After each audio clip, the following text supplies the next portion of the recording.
Betty et Barney Hill disent avoir été suivis sur l'autoroute numéro 3 par ce qui ressemblait à une étoile en mouvement. Ils se sont arrêtés et ont constaté que l'étoile était en réalité un vaisseau en forme de disque. Et à 22h15, le trou noir. Les Hill sont persuadés qu'à cet instant, ils ont été enlevés. L'affaire Betty et Barney Hill a suscité un tout nouvel intérêt pour les enlèvements par des extraterrestres. J'ai vu plusieurs ovnis, j'ai même subi des expériences. Pourquoi un habitant d'une petite ville raconterait qu'il a été enlevé s'il n'y croyait pas dur comme fer? Des gens ont été emmenés par des extraterrestres. Cette tâche a un rapport avec l'enlèvement? Il y a un lien biologique. Armée de nouvelles pistes et pièces à conviction, l'équipe va examiner le phénomène des enlèvements par des extraterrestres. C'est l'affaire clé, celle qui présente le plus de preuves parmi tous les scénarios d'enlèvement. Et elle va assister à une intervention chirurgicale inédite pour retirer un supposé implant extraterrestre Je n'ai aucune raison d'avoir ça en moi. qui fera ensuite l'objet d'analyses détaillées en laboratoire. On a détecté une fréquence radio. L'objet se déplace tout seul. C'est flippant. Enlèvement par des extraterrestres, phénomène psychologique Il aimerait croire qu'il a été enlevé, mais c'est peut-être simplement un coup monté. ou réalité? Les sceptiques ne savent pas de quoi ils parlent. L'équipe d'UFO Magazine rouvre l'affaire numéro 61203, les enlèvements par des extraterrestres.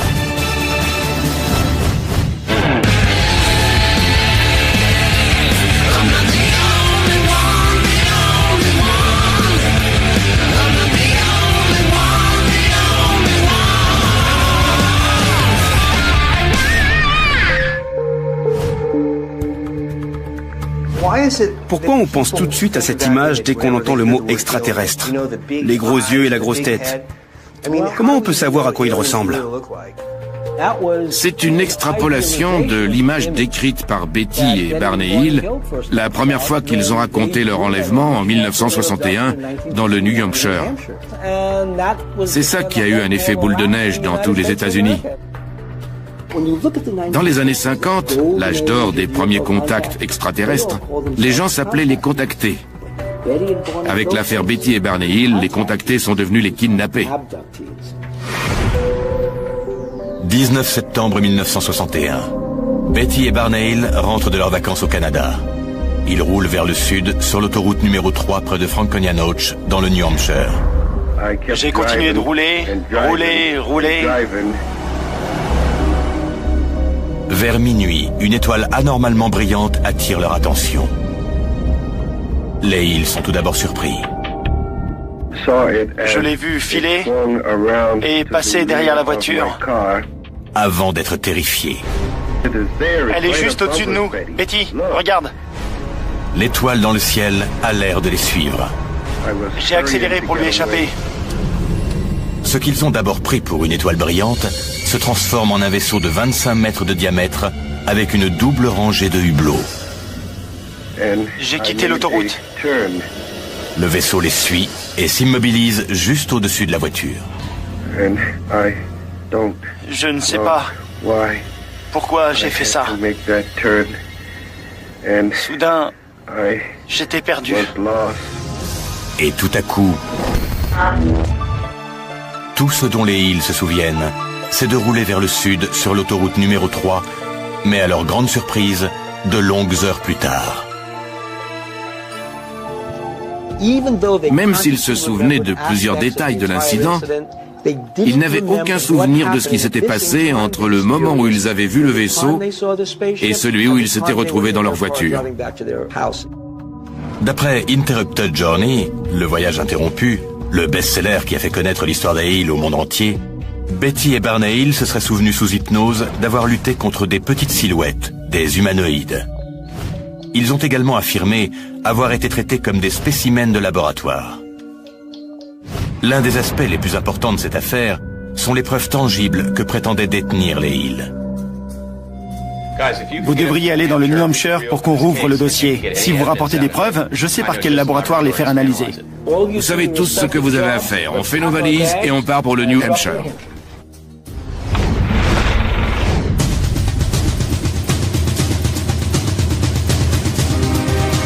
L'équipe de chasseurs d'ovnis se rend dans le nord du New Hampshire pour reprendre le même itinéraire que les Hill ce soir-là. On ne peut pas étudier les ovnis sans envisager sérieusement qu'ils peuvent interagir avec nous. Donc on ne peut pas occulter le phénomène des enlèvements. On a rendez-vous avec Kathy Marden, la nièce de Betty, qui était déjà née au moment du kidnapping et qui a suivi de près ce qui leur est arrivé.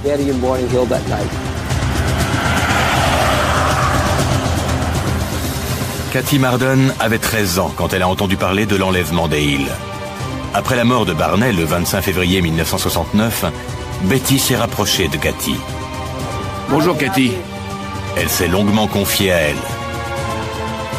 Et depuis la mort de Betty en 2004, Kathy est la seule autorité sur le sujet. Son livre aborde l'affaire sous un jour nouveau. On se dirige vers l'endroit de la première rencontre? C'est ça. Le premier endroit où Betty et Barney se sont arrêtés et sont descendus de la voiture pour regarder le vaisseau aux jumelles. D'après Kathy, le couple a observé le vaisseau en 3 endroits différents sur l'autoroute numéro 3. Tout d'abord, sur l'aire de pique-nique du mont Cleveland, à 27 km au sud de Lancaster. Ensuite, à côté de Cannon Mountain. Et enfin, au bord d'un lac à 1,5 km au sud d'Indian Head, où ils se sont arrêtés et auraient été enlevés. On est sur l'aire de pique-nique du mont Cleveland. C'est le premier arrêt qu'ils ont fait sur la route. Betty était intriguée par une nouvelle lumière dans le ciel. Elle a sorti ses jumelles et regardé la lune. C'est là qu'elle a aperçu un vaisseau avec une drôle de forme. Elle a vu des lumières multicolores clignoter alors qu'il passait devant la lune. Puis il a tout de suite dévié sans un bruit. C'est ça qui était le plus étrange. À cet instant, elle a vu la forme de l'objet. Il semblait tourner sur lui-même. Une lumière bleue et blanche clignotait et il se déplaçait par paliers, comme s'il faisait des bonds dans le ciel. Le vaisseau a ensuite pris la direction du Vermont, au nord-ouest. Puis il est passé au-dessus du téléphérique de Cannon Mountain. Barney reprend la route pour se réfugier dans la ville la plus proche. Mais le vaisseau continue de suivre la voiture.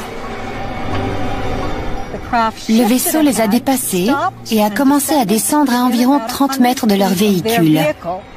Ce qui a forcé Barney à s'arrêter au milieu de la route. Il a regardé le vaisseau. Il y avait environ une dizaine de silhouettes au hublot en train de le dévisager. Barney a voulu s'enfuir au plus vite. J'ai accéléré pour leur échapper. Et j'ai continué de rouler. Finalement, j'ai quitté l'autoroute. Barney a bifurqué à gauche sur une piste de terre. Mais là, 6 ou 8 hommes lui barraient la route. Il ne comprenait pas. Que faisaient ces hommes au milieu de la route? C'est seulement quand les hommes se sont scindés en 2 groupes et se sont approchés de la voiture qu'ils ont vu qu'ils n'étaient pas humains. Les événements prennent alors une tournure plus violente. Les hommes ont ouvert la portière et sorti Betty. Ils ont entraîné Barney dans les bois jusqu'à leur vaisseau. En 1961, le lieu présumé de l'enlèvement n'est qu'une clairière au milieu de la forêt. C'est l'instant clé où ils sont passés du statut de voyageurs effrayés sur une route la nuit à celui de victimes d'enlèvement par des créatures venues d'une autre planète. Et ils ont été amenés ici. C'est ça. Et conduits à bord du vaisseau. Sous hypnose, ils ont déclaré tous les deux avoir emprunté une passerelle. Betty s'est débattue. Et c'est là que sa robe a été déchirée.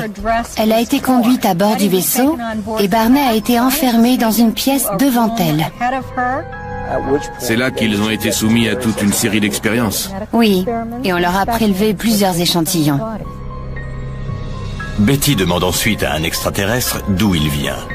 Il lui désigne une carte en 3 dimensions qui montre des étoiles reliées par des traits. Chose extraordinaire, pendant ses séances d'hypnose, Betty réussira à reproduire cette carte avec précision. Une fois les expériences terminées, les Hill sont reconduits à leur voiture. Barney a été conduit sur la piste et jusqu'à la voiture. Betty a été escortée par le chef et a regardé le vaisseau décoller. Je ne savais pas qu'il se souvenait de tous ces détails avant même l'intervention d'un psychiatre ou d'un hypnotiseur. Aux premières heures de l'aube après l'incident, le 20 septembre 1961, Betty et Barney Hill rentrent chez eux. Ils savent que quelque chose s'est produit, mais ils ne se souviennent pas des 2 heures manquantes. Plus tard dans la journée, Betty remarque une substance étrange sur la robe qu'elle portait la veille. Sa robe est tachée par une poudre rose. Bien qu'elle n'ait aucun souvenir de l'enlèvement, ni d'avoir été en contact avec une poudre rose, quelque chose la pousse à ranger sa robe dans la penderie sans la nettoyer. Personne n'a pris la peine de faire des analyses en 1961 sur aucune des preuves. Personne n'a regardé la robe de Betty en 1961. Elle était déchirée au niveau de la fermeture. Cette affaire, contrairement à la plupart des enlèvements, présente des preuves tangibles qu'on peut analyser. Les analyses de la mystérieuse poudre rose permettront-elles d'affirmer que les Hill ont été enlevés par des extraterrestres? C'est l'affaire clé, celle qui présente le plus de preuves parmi tous les scénarios d'enlèvement. L'équipe va analyser un échantillon de tissu de 10 cm sur 5 pour voir s'il reste des traces de cette poudre. Les sceptiques ne savent pas de quoi ils parlent. L'enlèvement de Betty et Barney Hill est révélé au monde entier en 1966, grâce au livre Interrupted Journey. Le livre devient un best-seller quand le magazine Look publie l'histoire dans ses numéros du 4 et du 18 octobre de la même année. En avançant vers moi, il m'a semblé d'apparence inhumaine, et j'ai eu l'impression d'être un minuscule insecte dont on s'emparait. J'étais comme un cobaye, et c'était une sensation effrayante. En 1975, le livre est adapté pour la télévision sous le titre The UFO Incident, un téléfilm avec James Earl Jones. Il approche.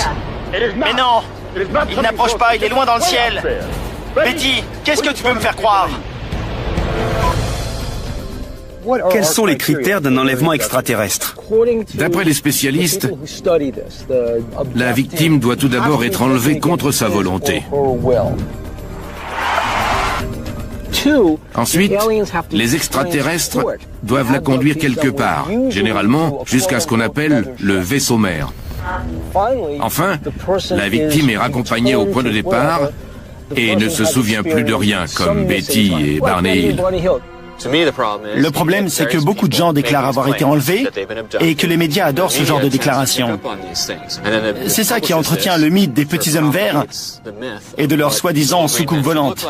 Résultat, quand des gens ont une expérience, ils associent ce qu'ils ont vécu à cette description. Et c'est un cercle vicieux qui entretient le mythe. Des dizaines de milliers d'enlèvements ont été déclarés, mais quasiment tous ont été reconnus comme étant des supercheries. Cependant, l'affaire Hill reste encore aujourd'hui un mystère. D'après les chasseurs d'ovnis, ce n'est pas une affaire comme les autres.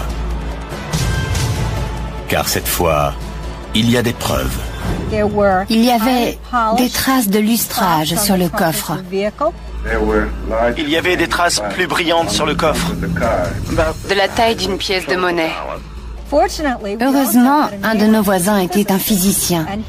Il a conseillé à Betty de passer une boussole autour de la voiture pour voir comment réagirait l'aiguille. Chaque fois que j'approchais la boussole, l'aiguille se mettait à tourner dans tous les sens. Dès qu'on mettait la boussole n'importe où ailleurs, l'aiguille s'immobilisait.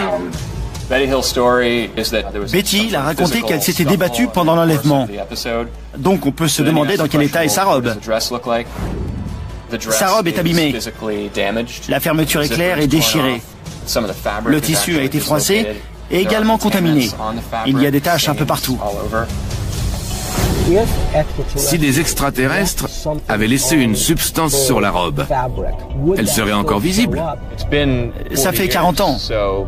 Donc les échantillons seront forcément usés et abîmés par les années. La substance en question est une poudre rose retrouvée sur la robe. Qu'est-ce que ça peut être? Une substance sécrétée par un extraterrestre? Ou qui se serait trouvée sur les parois du vaisseau? Peut-être des protéines ou des enzymes. Mais comment savoir si quelque chose est extraterrestre? On cherche des anomalies. La nièce de Betty Hill a accepté de confier 2 échantillons de la robe pour analyse. Un échantillon de référence et un échantillon contaminé. Le docteur Ted Ackworth les apporte à Phyllis Budinger, une analyste chimique de renom qui a de longues années d'expérience chez BP. Elle analyse la robe à la recherche de la mystérieuse poudre rose et d'autres anomalies potentielles incrustées dans les fibres. Qu'est-ce qu'on a? Un morceau de la manche gauche de la robe. Et ça, c'est un échantillon avec la couleur d'origine. L'hypothèse est que la tache serait en rapport avec l'enlèvement?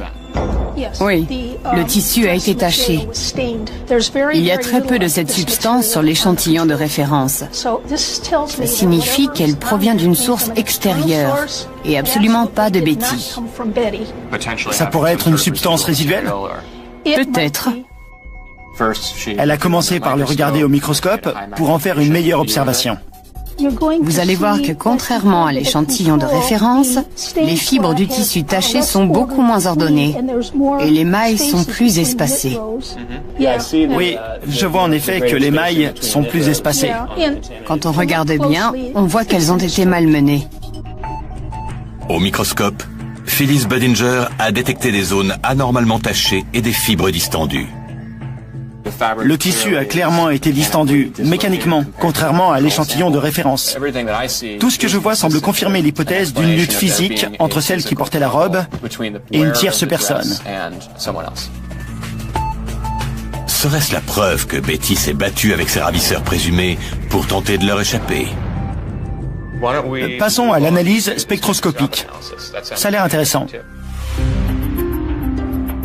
L'infrarouge est une technique très probante. On s'en sert pour identifier les structures moléculaires. Le spectre infrarouge de chaque molécule est unique. En spectroanalyse, un rayon infrarouge traverse chaque molécule et produit une longueur d'onde unique, un peu comme une empreinte chimique.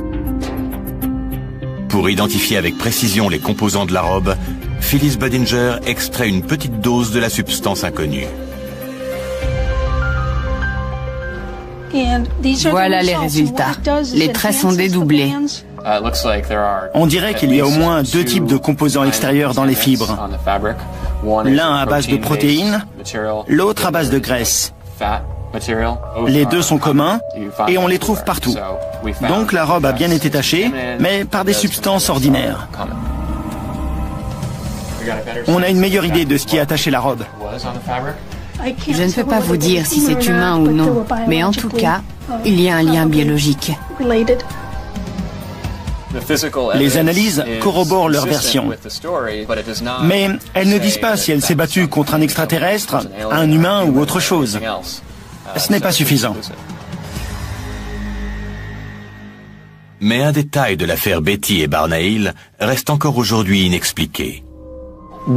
Et la carte des étoiles dessinée par Betty Hill. Sous hypnose, elle a reproduit une carte qui indiquerait où vivaient les extraterrestres. L'un d'eux lui a même fait un schéma pour lui montrer où était leur planète.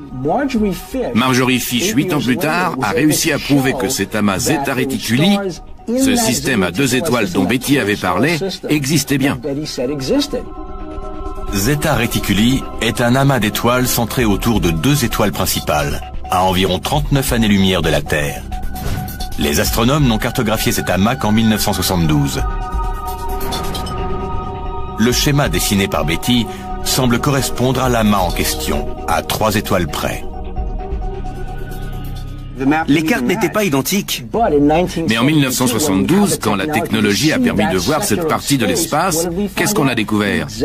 Les 3 étoiles supplémentaires dessinées par Betty, et cette fois ça collait parfaitement. C'est vrai. Comment Betty Hill a-t-elle pu déterminer précisément l'emplacement de ces étoiles et leur configuration? Elle les a identifiées et les a dessinées avant même qu'on ait la technologie pour le faire. Depuis que Betty Hill a déclaré avoir été enlevée et soumise à des analyses, des milliers de gens ont fait la même déclaration.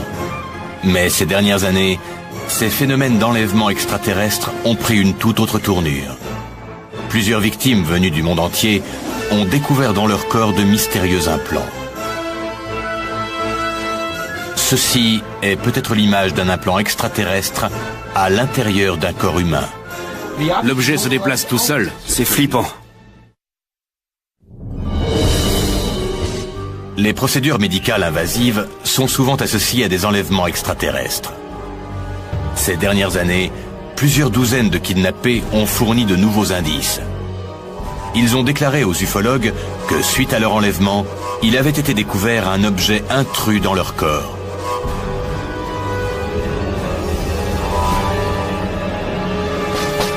L'équipe va interroger Tim Cullen à Yuma, dans le Colorado. Le Colorado est depuis longtemps un haut lieu d'observation d'OVNI.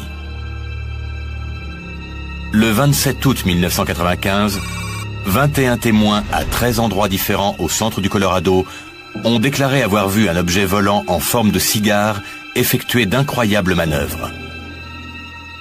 Les témoignages se sont multipliés pendant les 48 heures suivantes. C'est devenu l'un des plus importants incidents de ce genre de l'histoire contemporaine. Un témoin a même réussi à filmer l'objet. Tim Cullen a vu plusieurs ovnis de près. Un jour, il a découvert un objet étrange implanté dans son corps. Ça a commencé en mai 1978. Je rentrais de Denver avec ma femme et on remontait l'autoroute 59 quand un ovni est descendu juste devant nous. Il faisait 30 mètres de long, 6 mètres de large et 3 mètres de haut. Tim Cullen a vu l'objet volant sur l'autoroute 59 à 20 km de Yuma. L'appareil a survolé les champs et il a dû atterrir à peu près dans cette zone. Et tout à coup, 2 lumières se sont allumées, l'une au-dessus de l'autre, très brillantes. J'ai dû rester là 4 ou 5 minutes. Puis je me suis tourné vers ma femme et j'ai dit, on ferait mieux de rentrer en ville. Et 4 ans plus tard, j'ai trouvé du métal dans mon bras. La peau ne présente aucune cicatrice. Et Tim Cullen avait passé une IRM avant d'avoir vu l'OVNI sur la route, qui confirme qu'à cette époque, il n'avait pas de métal dans le bras. Voilà l'objet. Il est à environ 5 cm du poignet. L'équipe consulte le docteur Roger Lear, un chirurgien basé en Californie. Le docteur Lear est déjà intervenu auprès d'une douzaine d'individus qui prétendaient avoir des implants extraterrestres. La plupart de ces implants n'ont jamais été analysés. Les autres étaient d'origine terrestre ou n'ont donné aucun résultat concluant. Ça ne peut pas être une sécrétion biologique ou un dépôt? Absolument pas. Les métaux contenus dans cet objet ne sont pas sécrétés par l'organisme. Ils lui sont étrangers. Et vous dites que si un objet de cette taille était entré par l'extérieur, il y aurait une plaie. Il lui faut un point d'entrée. On a examiné son bras et il n'a aucune cicatrice. D'accord. J'ai demandé l'avis d'un médecin et il m'a dit que c'était un objet anormal.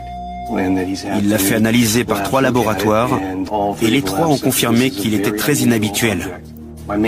J'ai peur que ce soit juste un morceau de métal qui a réussi à s'introduire dans le corps de Tim. Sauf que l'objet n'a entraîné ni rejet, ni réaction inflammatoire. Après l'intervention chirurgicale, on découvre même qu'un amas de nerfs s'est formé autour de l'implant. C'est une réaction tout à fait inhabituelle à la présence d'un corps étranger. Vous dites qu'il y avait des tissus autour. On peut voir? Bien sûr. L'objet s'est également comporté bizarrement pendant l'intervention, qui a été entièrement filmée. C'est une vidéo de l'opération? Regarde la taille de cet objet, Pat. Il est là, il se déplace, il se déplace. Voilà ta preuve, tu as vu? L'objet se déplace tout seul. L'instrument ne le pousse pas. Il bouge dans le bras de Tim. Je ne peux pas être pleinement convaincu tant qu'on ne l'a pas examiné de très près. Il faut qu'un phénomène bizarre me cloue sur place pour que je me dise « c'est un objet extraterrestre ». Je ne sais pas ce que c'est. On le voit bouger sur l'écran. Je ne touche à rien. J'ai mis sur pause. On voit bien que la pince ne le touche pas. Il bouge tout seul. On la repasse. Il a encore sauté.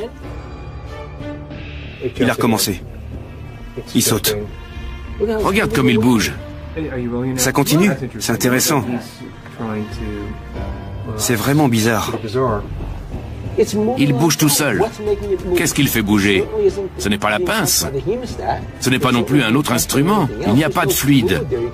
On ne voit aucun fluide dans le bras. Il se déplace dans les tissus grâce à une force autonome. Je ne sais pas quoi penser. Si ce n'est pas à cause d'un fluide, alors cet objet bouge tout seul. Et je ne comprends pas. C'est flippant. Le cas de Tim Cullen laisse l'équipe perplexe. Mais il existe des cas plus récents et encore plus troublants d'implants potentiellement extraterrestres. Le 11 décembre 2007, Jeff Harvey, un homme de 49 ans qui vit en Pennsylvanie, contacte l'équipe. Allons en parler au bureau. En 2001, Jeff Harvey est tombé gravement malade. Les médecins ont diagnostiqué un empoisonnement aux métaux lourds, dont la cause est restée indéterminée. Au même moment, Jeff Harvey a remarqué quelque chose d'étrange au niveau de la cuisse. Quand vous êtes-vous aperçu que vous aviez un objet dans le corps? J'ai commencé à perdre beaucoup de poids. À l'époque, je pesais 100 kilos. Aujourd'hui, je n'en pèse plus que 63. Donc j'ai beaucoup maigri et je suis tombé très malade. S'il y a un lien entre les deux, je veux 1. Qu'on me l'enlève et 2. Que l'objet soit analysé sous toutes ses coutures pour trouver une réponse. Qu'est-ce qui vous fait croire que c'est extraterrestre? C'est une des pistes que j'explore. Quand Jeff Harvey avait 8 ans, en 1967, son père et lui ont vu un ovni. Ils vivaient alors à Honesdale, en Pennsylvanie, à côté de Scranton. Mon père et moi pêchions tranquillement au bord de la rivière Lackawaxen. Au niveau des arbres, on l'a vu arriver. Une fumée noire sortait par derrière. Il était de forme circulaire et il était arrondi en dessous. Est-ce que vous vous souvenez avoir senti un objet pénétrer dans votre jambe? C'est ça le plus bizarre. Le médecin a parlé d'un éclat d'obus. Mais je n'ai jamais fait la guerre. Je n'ai aucune raison d'avoir ça en moi. Mais vous avez vu un ovni. Il y a peut-être un lien entre les deux.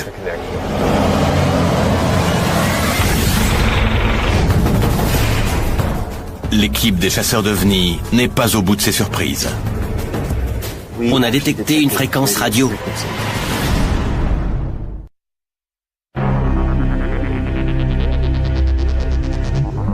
Jeff Harvey est conduit au cabinet du Dr Lear à Thousand Oaks, en Californie, pour des examens préopératoires de l'implant présumé extraterrestre. On va chercher de la radioactivité, des champs électromagnétiques, ce genre de choses. Suivez-moi. Très bien. Jeff Harvey a détecté un corps magnétique dans sa jambe il y a 4 ans. Quand je l'ai remarqué, j'ai tout de suite voulu savoir ce que c'était. J'ai consulté des médecins qui m'ont dit « c'est un kyste graisseux, c'est rien du tout ». Mais un jour, j'ai voulu savoir si c'était du métal. J'ai collé un aimant dessus, et là je me suis dit « attendez, aucun kyste n'est magnétique ». Jeff, venez. Ce n'est qu'une fois l'objet retiré du corps que l'équipe pourra déterminer scientifiquement son origine. Là, c'est l'os. Et là, c'est votre objet. Le corps étranger ressemble à une petite bille, à peine plus grosse qu'une bille d'airsoft, enfouie à 3 ou 4 mm sous la peau de la cuisse droite. En termes de taille, c'est assez proche de ce que j'ai déjà vu. Jeff Harvey dit ne pas savoir comment cet objet est arrivé là. Il ne se souvient d'aucun incident qui expliquerait qu'un morceau de métal se soit logé dans son corps. Et il n'y a aucune cicatrice à proximité de l'implant. Ceux que vous avez déjà enlevés étaient aussi près de la peau? Non, d'habitude, ils sont plus près de l'os. Mais il était peut-être plus enfoui à l'origine et il est remonté à la surface. Avant d'aller au bloc et d'enlever l'implant, on doit déterminer ce que c'est. On va faire des tests de magnétisme et de radiofréquence. C'est un aimant d'une capacité de 115 kg qui génère un magnétisme important. Si cet objet réagit au champ magnétique, il devrait se rapprocher de la surface de la peau. C'est bien cet endroit, Jeff. Juste là. Juste là. On le voit ressortir un peu.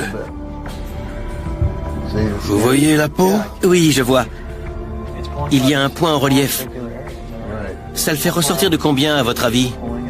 Je dirais 3 mm. 3 mm? On va tester la radioactivité, les champs électromagnétiques et la radiofréquence. Avant d'extraire définitivement l'implant, on essaie de voir si on détecte quelque chose. On sait déjà qu'il est magnétique. Il est peut-être aussi radioactif ou il envoie peut-être un signal radio. Donc on doit définir si c'est un simple morceau de métal ou s'il a une fonction précise. Cet instrument s'appelle un gaussmètre. Il sert à détecter les champs électromagnétiques. On va voir ce qui se passe. Ce bruit indique un champ électromagnétique très fort. Je lis 10 milligauss. C'est extrêmement élevé. Il est très rare qu'un si petit fragment métallique génère un tel champ, à moins d'être branché à une source d'énergie. Vous savez, je n'y croyais pas vraiment avant de voir les chiffres. L'instrument suivant est un détecteur de radiofréquence. On peut utiliser 2 fréquences, l'une en gigahertz, l'autre en mégahertz. Le Dr Lear balaie un très large éventail d'ondes radio, du bas de l'échelle des mégahertz au sommet de l'échelle des gigahertz. Les mégahertz représentent la longueur d'onde utilisée par les radios FM et les télévisions. Les gigahertz sont plus élevés. On en trouve par exemple dans les micro-ondes et les téléphones portables. Il émet une fréquence radio. Elles sont de 591 25 254 gigahertz. Voyons maintenant les mégahertz. Ils sont à 35,893. C'est en mégahertz. La fréquence en mégahertz est en dessous de la bande des très hautes fréquences. C'est celle utilisée par les satellites radio et la communication terrestre. Le gouvernement et les consommateurs l'utilisent. On a appris quelque chose aujourd'hui. Il n'y a plus qu'à attendre demain d'avoir l'objet entre nos mains. Les résultats de nos analyses sont très intéressants. On a mesuré 10 milligauss et une radiofréquence de 35 MHz et de 59 GHz. 35 MHz, c'est la bande des très hautes fréquences, comme la radio FM ou la télévision. Ce sont probablement les radiations environnantes qu'il a réussi à capter. Mais l'autre, 59 GHz, c'est extrêmement élevé. C'est la fréquence que les radioastronomes utilisent pour détecter les ondes radio venues de l'espace. Pourquoi un objet dans le corps d'un homme générerait une telle fréquence? Soit il envoie un signal à une distance relativement lointaine, soit c'est une sorte de balise. Ces chiffres en termes de magnitude ne sont pas particulièrement élevés. Ça peut tout à fait être dû à l'environnement de la pièce où vous étiez. Ce n'est pas très concluant. Il faut extraire l'implant et faire d'autres analyses. On est devant le pavillon de chirurgie. Tout est prêt. Le bloc opératoire est prêt. Je suis impatient de voir ce qu'on va trouver. Avant l'opération, l'équipe médicale prélève du sang à Jeff Harvey afin que l'objet soit conservé dans le même fluide. Vous êtes prêts? Merci. Au début, je vais m'aider de l'écran, car je dois vraiment trouver cet objet.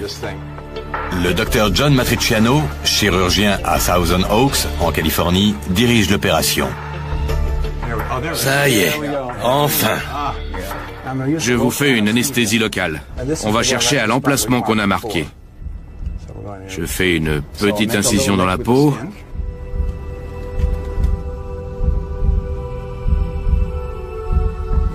Je ne le sens pas, je vais regarder un peu l'écran.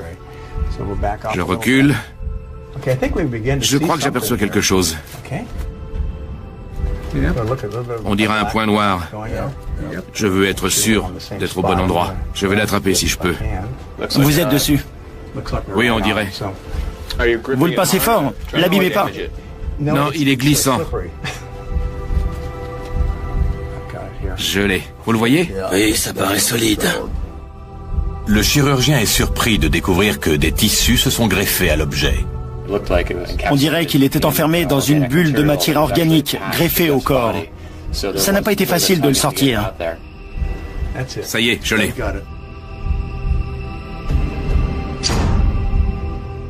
Tenez, c'est bon. La taille de l'objet m'a surpris. Il était plus plat et plus rond que ce que j'imaginais. Et j'étais très surpris qu'un si petit objet génère un tel signal vers l'extérieur de mon corps. On le trempe dans le sérum. Je suis curieux de savoir ce qui se passe, maintenant qu'il n'est plus dans mon corps. Ce qui va changer. L'étape suivante est de faire analyser l'objet en laboratoire.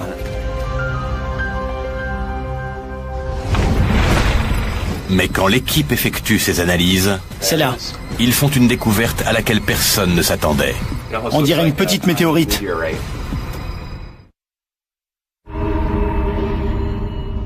Merci beaucoup.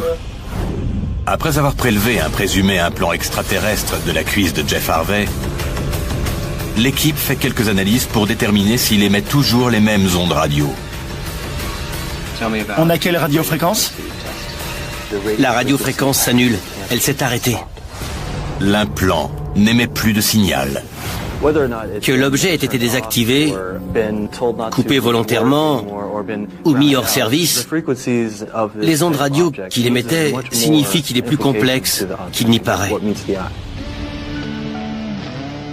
Bonjour Richard, j'ai apporté l'échantillon dont je vous ai parlé. On peut se servir du microscope? Bien sûr. L'étape suivante consiste à analyser l'objet. Est-il facilement identifiable ou est-il anormal? L'équipe confie l'objet à Richard Matson, du laboratoire SEAL à El Segundo en Californie. Fort de 36 années d'expérience, ce laboratoire d'analyse indépendant est l'un des plus renommés du pays. Pour tirer des conclusions scientifiques, on doit savoir exactement à quoi on a affaire et soumettre l'objet à des analyses métallurgiques et biologiques pour y voir plus clair. L'échantillon est petit et il ne mesure qu'un à 2 mm. Qu'est-ce que vous regardez? La géométrie, la forme, la couleur, la surface, la texture, c'est déjà un bon début. Il a une forme irrégulière. On dirait qu'il est noir et marron. On dirait une petite météorite. Il y a des jointures? Non, on ne dirait pas un objet fabriqué. Au microscope, avec un grossissement 40, on a une idée plus précise de ce que c'est.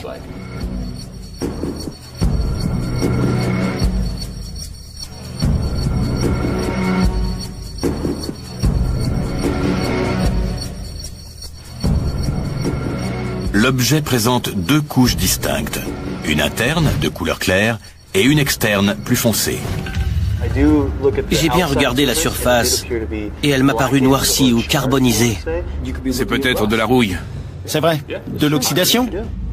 Mais en y regardant de plus près, une troisième région apparaît. L'objet présente une étrange protubérance. On dirait quelque chose qui a séché, comme du gel.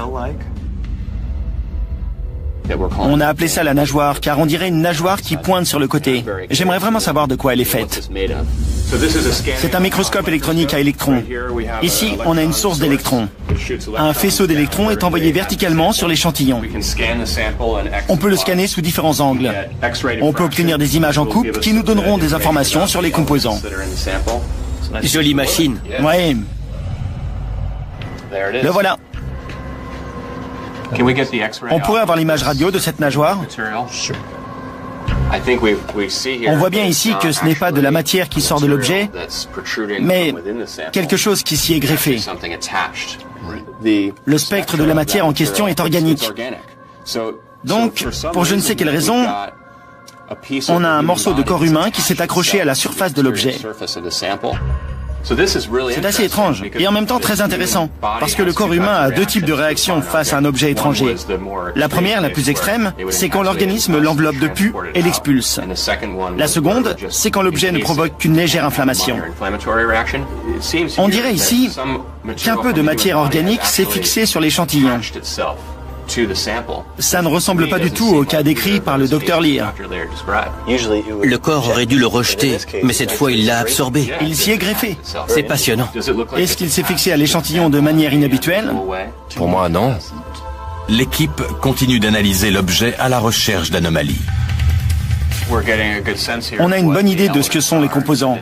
Je vois du fer, de l'oxygène, du carbone et aussi Du soufre. Le plus élevé, c'est le carbone. le carbone et l'oxygène qu'ils croyaient nocifs. En fait, on les trouve tous dans les fluides corporels. Mais si on élimine tout ça, il nous reste le fer. Donc c'est sûrement du fer. On vient de zoomer sur une troisième région de l'objet, là où la coloration est plus sombre. Et voici le graphique. C'est très similaire. Le phosphore, il y en a plus dans cette zone. Pour l'instant, je ne vois rien de bizarre. On a un échantillon d'1 ou 2 mm de diamètre composé de fer. Il est scientifiquement possible qu'un corps étranger migre à l'intérieur de l'organisme et ressorte loin de son point d'entrée plusieurs années plus tard. Mon travail consiste à analyser les données et à trouver quelque chose d'inhabituel. Dans le cas présent, je ne vois rien de surprenant. Je suis un peu le rabat-joie de service, et c'est le cas aujourd'hui. Ted pense que l'implant est un petit morceau de fer qui a migré naturellement.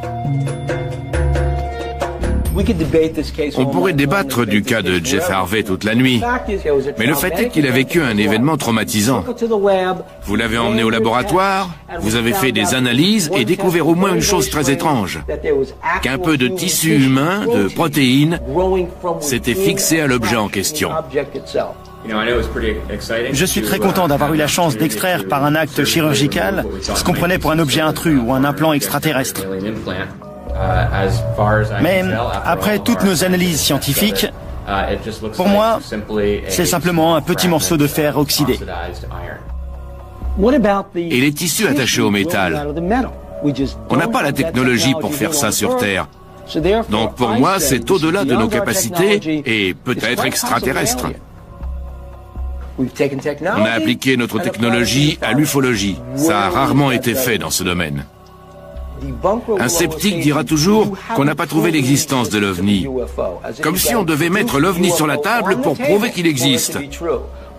Mais d'un autre côté, l'ufologue dira qu'on n'a pas prouvé qu'il n'existe pas. Montrez-moi quelque chose qui prouve que ce n'est pas un OVNI.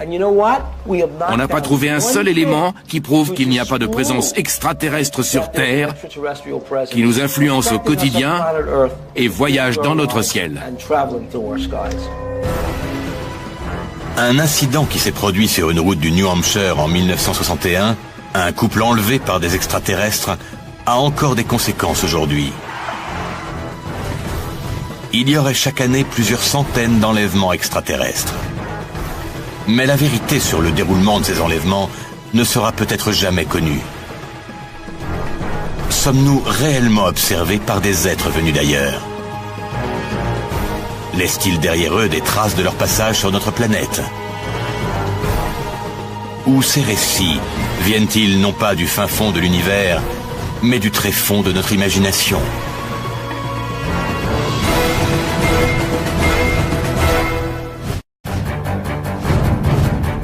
Sur une route isolée dans le nord du New Hampshire, un couple raconte avoir rencontré des créatures venues d'une autre planète. Betty et Barney Hill disent avoir été suivis sur l'autoroute numéro 3 par ce qui ressemblait à une étoile en mouvement. Ils se sont arrêtés et ont constaté que l'étoile était en réalité un vaisseau en forme de disque. Et à 22h15, le trou noir. Les Hill sont persuadés qu'à cet instant, ils ont été enlevés. L'affaire Betty et Barney Hill a suscité un tout nouvel intérêt pour les enlèvements par des extraterrestres. J'ai vu plusieurs ovnis, j'ai même subi des expériences. Pourquoi un habitant d'une petite ville raconterait qu'il a été enlevé s'il n'y croyait pas dur comme fer? Des gens ont été emmenés par des extraterrestres. Cette tâche a un rapport avec l'enlèvement? Il y a un lien biologique. Armée de nouvelles pistes et pièces à conviction, l'équipe va examiner le phénomène des enlèvements par des extraterrestres. C'est l'affaire clé, celle qui présente le plus de preuves parmi tous les scénarios d'enlèvement. Et elle va assister à une intervention chirurgicale inédite pour retirer un supposé implant extraterrestre Je n'ai aucune raison d'avoir ça en moi. qui fera ensuite l'objet d'analyses détaillées en laboratoire. On a détecté une fréquence radio. L'objet se déplace tout seul. C'est flippant. Enlèvement par des extraterrestres, phénomène psychologique Il aimerait croire qu'il a été enlevé, mais c'est peut-être simplement un coup monté. ou réalité? Les sceptiques ne savent pas de quoi ils parlent. L'équipe d'UFO Magazine rouvre l'affaire numéro 61203, les enlèvements par des extraterrestres.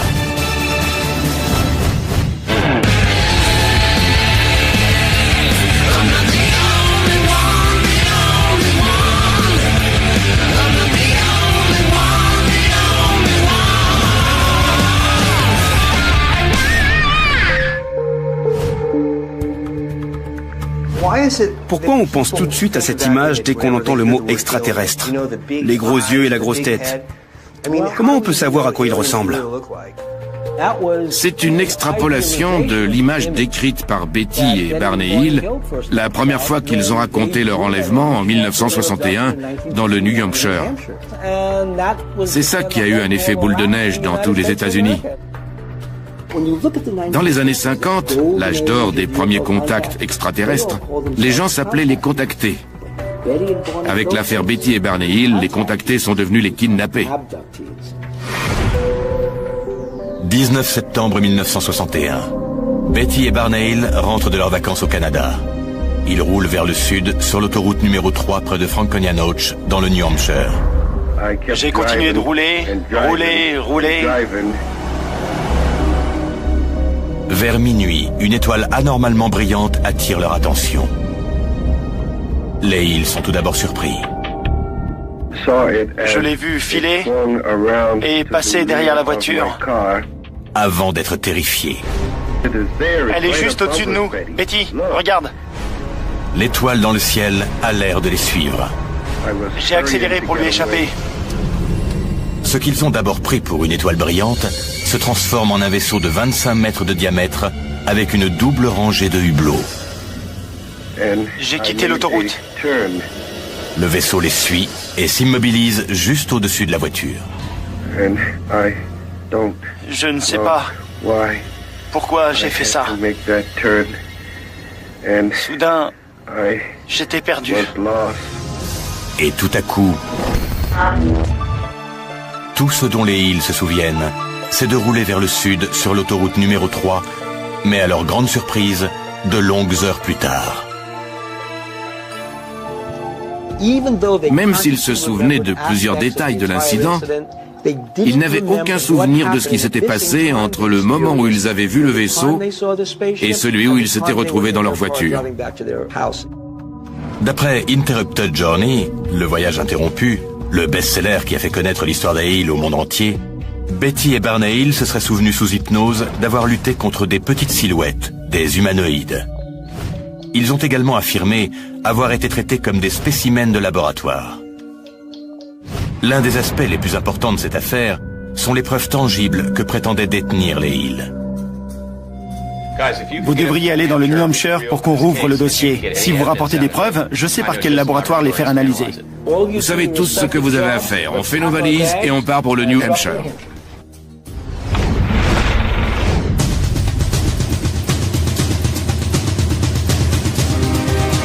L'équipe de chasseurs d'ovnis se rend dans le nord du New Hampshire pour reprendre le même itinéraire que les Hill ce soir-là. On ne peut pas étudier les ovnis sans envisager sérieusement qu'ils peuvent interagir avec nous. Donc on ne peut pas occulter le phénomène des enlèvements. On a rendez-vous avec Kathy Marden, la nièce de Betty, qui était déjà née au moment du kidnapping et qui a suivi de près ce qui leur est arrivé.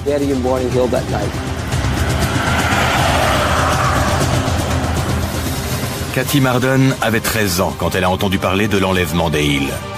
Après la mort de Barney le 25 février 1969, Betty s'est rapprochée de Kathy. Bonjour Kathy. Elle s'est longuement confiée à elle.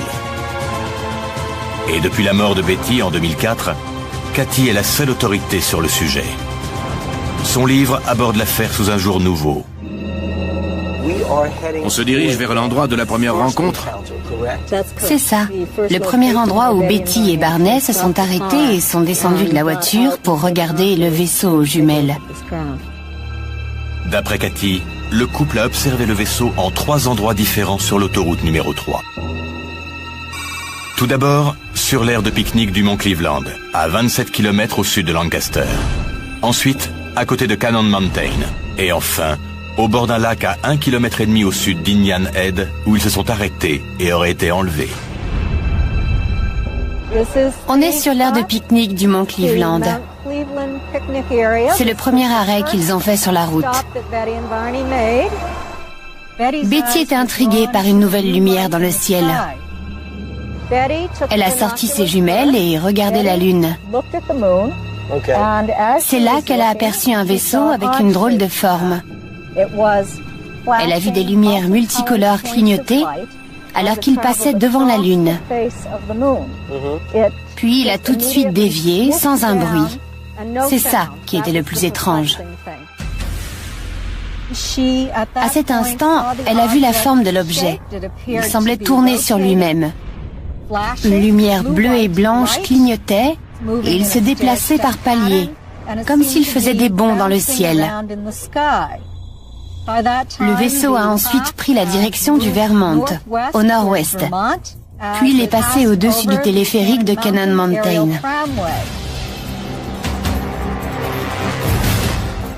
Barney reprend la route pour se réfugier dans la ville la plus proche. Mais le vaisseau continue de suivre la voiture. Le vaisseau les a dépassés et a commencé à descendre à environ 30 mètres de leur véhicule. Ce qui a forcé Barney à s'arrêter au milieu de la route. Il a regardé le vaisseau. Il y avait environ une dizaine de silhouettes au hublot en train de le dévisager. Barney a voulu s'enfuir au plus vite. J'ai accéléré pour leur échapper. Et j'ai continué de rouler. Finalement, j'ai quitté l'autoroute. Barney a bifurqué à gauche sur une piste de terre. Mais là, 6 ou 8 hommes lui barraient la route. Il ne comprenait pas. Que faisaient ces hommes au milieu de la route? C'est seulement quand les hommes se sont scindés en 2 groupes et se sont approchés de la voiture qu'ils ont vu qu'ils n'étaient pas humains. Les événements prennent alors une tournure plus violente. Les hommes ont ouvert la portière et sorti Betty. Ils ont entraîné Barney dans les bois jusqu'à leur vaisseau. En 1961, le lieu présumé de l'enlèvement n'est qu'une clairière au milieu de la forêt. C'est l'instant clé où ils sont passés du statut de voyageurs effrayés sur une route la nuit à celui de victimes d'enlèvement par des créatures venues d'une autre planète. Et ils ont été amenés ici. C'est ça. Et conduits à bord du vaisseau. Sous hypnose, ils ont déclaré tous les deux avoir emprunté une passerelle. Betty s'est débattue, et c'est là que sa robe a été déchirée. Elle a été conduite à bord du vaisseau, et Barney a été enfermé dans une pièce devant elle. C'est là qu'ils ont été soumis à toute une série d'expériences. Oui, et on leur a prélevé plusieurs échantillons. Betty demande ensuite à un extraterrestre d'où il vient. Il lui désigne une carte en 3 dimensions, qui montre des étoiles reliées par des traits. Chose extraordinaire, pendant ces séances d'hypnose, Betty réussira à reproduire cette carte avec précision. Une fois les expériences terminées, les Hill sont reconduits à leur voiture. Barney a été conduit sur la piste et jusqu'à la voiture. Betty a été escortée par le chef et a regardé le vaisseau décoller. Je ne savais pas qu'il se souvenait de tous ces détails avant même l'intervention d'un psychiatre ou d'un hypnotiseur. Aux premières heures de l'aube après l'incident, le 20 septembre 1961, Betty et Barney Hill rentrent chez eux. Ils savent que quelque chose s'est produit, mais ils ne se souviennent pas des 2 heures manquantes. Plus tard dans la journée, Betty remarque une substance étrange sur la robe qu'elle portait la veille. Sa robe est tachée par une poudre rose. Bien qu'elle n'ait aucun souvenir de l'enlèvement, ni d'avoir été en contact avec une poudre rose, quelque chose la pousse à ranger sa robe dans la penderie sans la nettoyer. Personne n'a pris la peine de faire des analyses en 1961 sur aucune des preuves. Personne n'a regardé la robe de Betty en 1961. Elle était déchirée au niveau de la fermeture. Cette affaire, contrairement à la plupart des enlèvements, présente des preuves tangibles qu'on peut analyser. Les analyses de la mystérieuse poudre rose permettront-elles d'affirmer que les Hill ont été enlevés par des extraterrestres?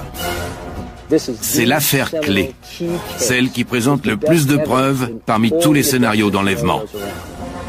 L'équipe va analyser un échantillon de tissu de 10 cm sur 5 pour voir s'il reste des traces de cette poudre. Les sceptiques ne savent pas de quoi ils parlent. L'enlèvement de Betty et Barney Hill est révélé au monde entier en 1966, grâce au livre Interrupted Journey. Le livre devient un best-seller quand le magazine Look publie l'histoire dans ses numéros du 4 et du 18 octobre de la même année. En avançant vers moi, il m'a semblé d'apparence inhumaine, et j'ai eu l'impression d'être un minuscule insecte dont on s'emparait. J'étais comme un cobaye, et c'était une sensation effrayante. En 1975, le livre est adapté pour la télévision sous le titre The UFO Incident, un téléfilm avec James Earl Jones. Il approche. Mais non! Il n'approche pas, il est loin dans le ciel. Betty, qu'est-ce que tu peux me faire croire? Quels sont les critères d'un enlèvement extraterrestre? D'après les spécialistes, la victime doit tout d'abord être enlevée. Betty et Barney Hill disent avoir été suivis sur l'autoroute numéro 3 par ce qui ressemblait à une étoile en mouvement. Ils se sont arrêtés et ont constaté que l'étoile était en réalité un vaisseau en forme de disque. Et à 22h15, le trou noir. Les Hill sont persuadés qu'à cet instant, ils ont été enlevés. L'affaire Betty et Barney Hill a suscité un tout nouvel intérêt pour les enlèvements par des extraterrestres. J'ai vu plusieurs ovnis, j'ai même subi des expériences.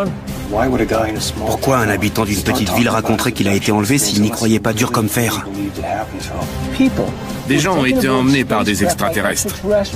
Cette tâche a un rapport avec l'enlèvement? Il y a un lien biologique.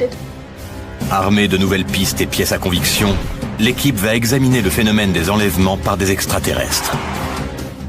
C'est l'affaire clé, celle qui présente le plus de preuves parmi tous les scénarios d'enlèvement. Et elle va assister à une intervention chirurgicale inédite pour retirer un supposé implant extraterrestre Je n'ai aucune raison d'avoir ça en moi. qui fera ensuite l'objet d'analyses détaillées en laboratoire. On a détecté une fréquence radio. L'objet se déplace tout seul. C'est flippant.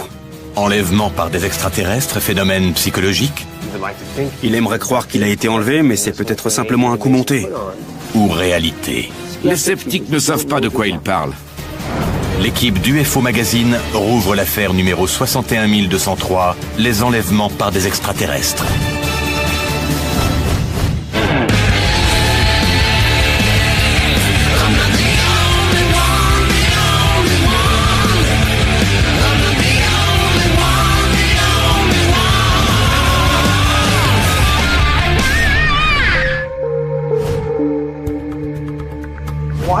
Pourquoi on pense tout de suite à cette image dès qu'on entend le mot extraterrestre?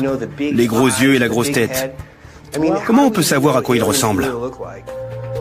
C'est une extrapolation de l'image décrite par Betty et Barney Hill la première fois qu'ils ont raconté leur enlèvement en 1961 dans le New Hampshire. C'est ça qui a eu un effet boule de neige dans tous les États-Unis. Dans les années 50, l'âge d'or des premiers contacts extraterrestres, les gens s'appelaient les contactés. Avec l'affaire Betty et Barney Hill, les contactés sont devenus les kidnappés.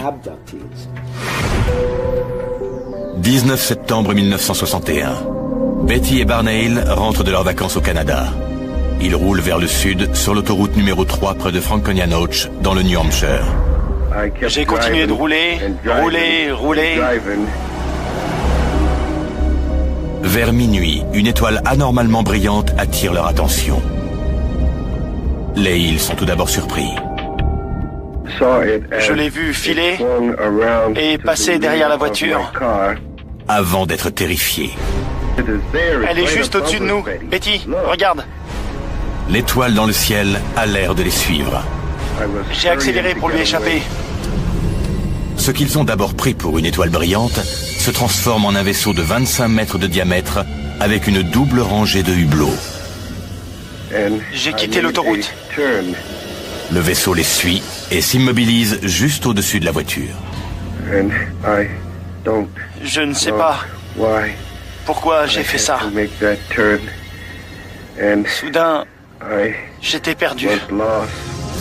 Et tout à coup,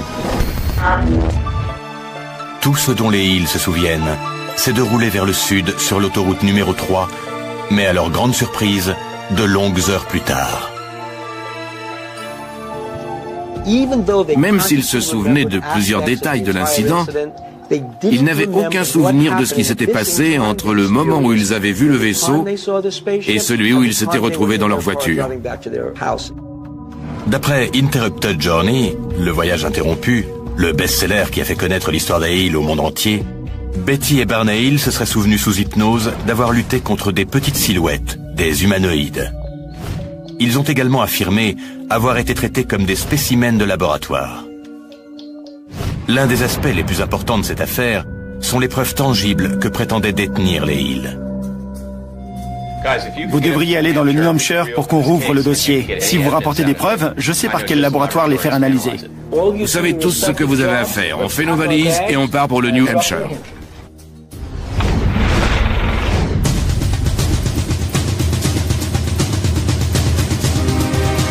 L'équipe de chasseurs d'ovnis se rend dans le nord du New Hampshire pour reprendre le même itinéraire que les Hills ce soir-là. On ne peut pas étudier les ovnis sans envisager sérieusement qu'ils peuvent interagir avec nous. Donc on ne peut pas occulter le phénomène des enlèvements. On a rendez-vous avec Kathy Marden, la nièce de Betty, qui était déjà née au moment du kidnapping et qui a suivi de près ce qui leur est arrivé.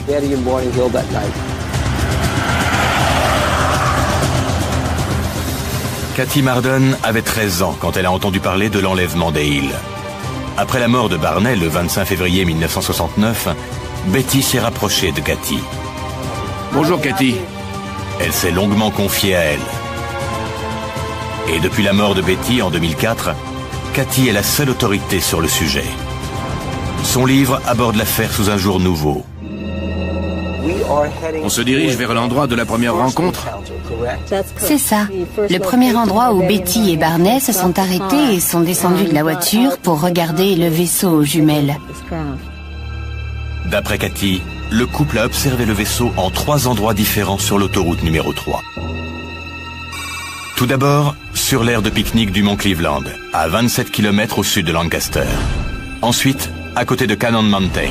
Et enfin, au bord d'un lac à 1,5 km au sud d'Indian Head, où ils se sont arrêtés et auraient été enlevés. On est sur l'aire de pique-nique du mont Cleveland. C'est le premier arrêt qu'ils ont fait sur la route. Betty était intriguée par une nouvelle lumière dans le ciel. Elle a sorti ses jumelles et regardé la lune. C'est là qu'elle a aperçu un vaisseau avec une drôle de forme. Elle a vu des lumières multicolores clignoter alors qu'il passait devant la lune. Puis il a tout de suite dévié sans un bruit. C'est ça qui était le plus étrange. À cet instant, elle a vu la forme de l'objet. Il semblait tourner sur lui-même. Une lumière bleue et blanche clignotait et il se déplaçait par paliers, comme s'il faisait des bonds dans le ciel. Le vaisseau a ensuite pris la direction du Vermont, au nord-ouest.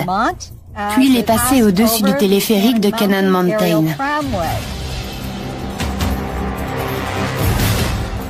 Barney reprend la route pour se réfugier dans la ville la plus proche. Mais le vaisseau continue de suivre la voiture.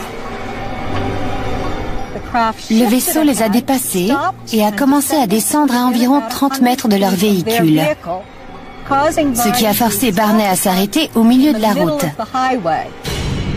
Il a regardé le vaisseau. Il y avait environ une dizaine de silhouettes au hublot en train de le dévisager.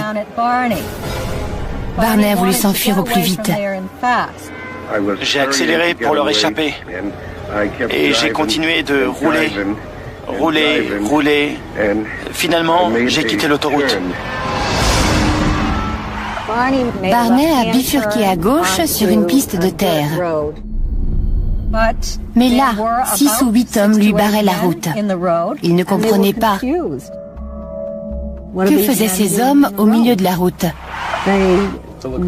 C'est seulement quand les hommes se sont scindés en 2 groupes et se sont approchés de la voiture qu'ils ont vu qu'ils n'étaient pas humains. Les événements prennent alors une tournure plus violente. Les hommes ont ouvert la portière et sorti Betty. Ils ont entraîné Barney dans les bois jusqu'à leur vaisseau.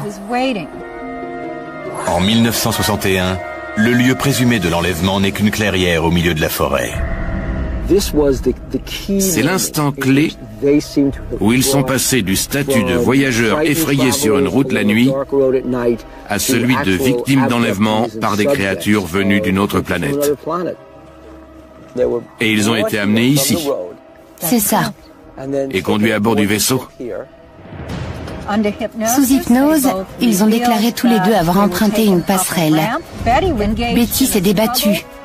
Et c'est là que sa robe a été déchirée. Elle a été conduite à bord du vaisseau et Barney a été enfermé dans une pièce devant elle. C'est là qu'ils ont été soumis à toute une série d'expériences. Oui, et on leur a prélevé plusieurs échantillons. Betty demande ensuite à un extraterrestre d'où il vient. Il lui désigne une carte en 3 dimensions qui montre des étoiles reliées par des traits. Chose extraordinaire, pendant ces séances d'hypnose, Betty réussira à reproduire cette carte avec précision. Une fois les expériences terminées, les Hill sont reconduits à leur voiture. Barney a été conduit sur la piste et jusqu'à la voiture. Betty a été escortée par le chef et a regardé le vaisseau décoller. Je ne savais pas qu'il se souvenait de tous ces détails avant même l'intervention d'un psychiatre ou d'un hypnotiseur. Aux premières heures de l'aube après l'incident, le 20 septembre 1961, Betty et Barney Hill rentrent chez eux. Ils savent que quelque chose s'est produit, mais ils ne se souviennent pas des 2 heures manquantes. Plus tard dans la journée, Betty remarque une substance étrange sur la robe qu'elle portait la veille. Sa robe est tachée par une poudre rose. Bien qu'elle n'ait aucun souvenir de l'enlèvement, ni d'avoir été en contact avec une poudre rose, quelque chose la pousse à ranger sa robe dans la penderie sans la nettoyer. Personne n'a pris la peine de faire des analyses en 1961 sur aucune des preuves. Personne n'a regardé la robe de Betty en 1961. Elle était déchirée au niveau de la fermeture. Cette affaire, contrairement à la plupart des enlèvements, présente des preuves tangibles qu'on peut analyser. Les analyses de la mystérieuse poudre rose permettront-elles d'affirmer que les Hill ont été enlevés par des extraterrestres? C'est l'affaire clé, celle qui présente le plus de preuves parmi tous les scénarios d'enlèvement. L'équipe va analyser un échantillon de tissu de 10 cm sur 5 pour voir s'il reste des traces de cette poudre. Les sceptiques ne savent pas de quoi ils parlent. L'enlèvement de Betty et Barney Hill est révélé au monde entier en 1966, grâce au livre Interrupted Journey. Le livre devient un best-seller quand le magazine Look publie l'histoire dans ses numéros du 4 et du 18 octobre de la même année. En avançant vers moi, il m'a semblé d'apparence inhumaine, et j'ai eu l'impression d'être un minuscule insecte dont on s'emparait. J'étais comme un cobaye, et c'était une sensation effrayante. En 1975, le livre est adapté pour la télévision sous le titre The UFO Incident, un téléfilm avec James Earl Jones. Il approche. Mais non! Il n'approche pas, il est loin dans le ciel! Betty, qu'est-ce que tu veux me faire croire? Quels sont les critères d'un enlèvement extraterrestre? D'après les spécialistes, la victime doit tout d'abord être enlevée contre sa volonté. Ensuite, les extraterrestres doivent la conduire quelque part, généralement jusqu'à ce qu'on appelle le vaisseau mère. Enfin, la victime est raccompagnée au point de départ et ne se souvient plus de rien, comme Betty et Barney Hill. Le problème, c'est que beaucoup de gens déclarent avoir été enlevés et que les médias adorent ce genre de déclarations. C'est ça qui entretient le mythe des petits hommes verts et de leur soi-disant soucoupe volante. Résultat, quand des gens ont une expérience, ils associent ce qu'ils ont vécu à cette description. Et c'est un cercle vicieux qui entretient le mythe. Des dizaines de milliers d'enlèvements ont été déclarés, mais quasiment tous ont été reconnus comme étant des supercheries. Cependant, l'affaire Hill reste encore aujourd'hui un mystère. D'après les chasseurs d'ovnis, ce n'est pas une affaire comme les autres. Car cette fois, il y a des preuves. Il y avait des traces de lustrage sur le coffre. Il y avait des traces plus brillantes sur le coffre. De la taille d'une pièce de monnaie. Heureusement, un de nos voisins était un physicien. Il a conseillé à Betty de passer une boussole autour de la voiture pour voir comment réagirait l'aiguille. Chaque fois que j'approchais la boussole, l'aiguille se mettait à tourner dans tous les sens. Dès qu'on mettait la boussole n'importe où ailleurs, l'aiguille s'immobilisait. Betty a raconté qu'elle s'était débattue pendant l'enlèvement. Donc on peut se demander dans quel état est sa robe. Sa robe est abîmée. La fermeture éclair est déchirée. Le tissu a été froissé et également contaminé. Il y a des taches un peu partout. Si des extraterrestres avaient laissé une substance sur la robe, elle serait encore visible. Ça fait 40 ans. Donc les échantillons seront forcément usés et abîmés par les années. La substance en question est une poudre rose retrouvée sur la robe. Qu'est-ce que ça peut être? Une substance sécrétée par un extraterrestre? Ou qui se serait trouvée sur les parois du vaisseau? Peut-être des protéines ou des enzymes. Mais comment savoir si quelque chose est extraterrestre? On cherche des anomalies. La nièce de Betty Hill a accepté de confier 2 échantillons de la robe pour analyse. Un échantillon de référence et un échantillon contaminé. Le docteur Ted Ackworth les apporte à Phyllis Budinger, une analyste chimique de renom qui a de longues années d'expérience chez BP. Elle analyse la robe à la recherche de la mystérieuse poudre rose et d'autres anomalies potentielles incrustées dans les fibres. Qu'est-ce qu'on a? Un morceau de la manche gauche de la robe. Et ça, c'est un échantillon avec la couleur d'origine. L'hypothèse est que la tache serait en rapport avec l'enlèvement? Oui, le tissu a été taché. Il y a très peu de cette substance sur l'échantillon de référence. Ça signifie qu'elle provient d'une source extérieure et absolument pas de Betty. Ça pourrait être une substance résiduelle? Peut-être. Elle a commencé par le regarder au microscope pour en faire une meilleure observation. Vous allez voir que contrairement à l'échantillon de référence, les fibres du tissu taché sont beaucoup moins ordonnées et les mailles sont plus espacées. Oui, je vois en effet que les mailles sont plus espacées. Quand on regarde bien, on voit qu'elles ont été malmenées.